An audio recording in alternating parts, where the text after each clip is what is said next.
नमस्कार भंकस मंडळ. हिंदू धर्माच्या मान्यतेनुसार गणेशजी यांना बुद्धीचे अधिपती आणि खूप पूजनीय मानले जाते आणि यांच्या भक्तांमध्ये लहानांपासून मोठ्यांपर्यंत सगळ्यांचा समावेश होतो आणि गणेश जयंती तर हा सर्वांचा आवडता सण. तुम्हाला माहिती आहे आपण गणपती बाप्पा मोरया, मंगलमूर्ती मोरया असं म्हणतो आणि याच्यामध्ये मोरया हा जो 2 वेळा येणारा शब्द आहे, याच्यामागचा इतिहास काय आहे?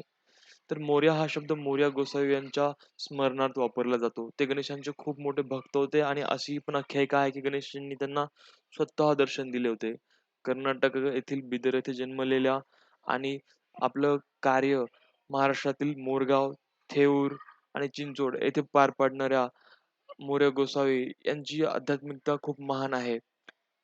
तर एवढेच नाही तर त्यांचा पुत्र चिंतामणी यांचा देखील संत तुकाराम महाराजांच्या अभंगामध्ये उल्लेख देखील आढळतो. चिंतामणी देवा गणपती शहाणा करावावे भोजना दुजे पात्री.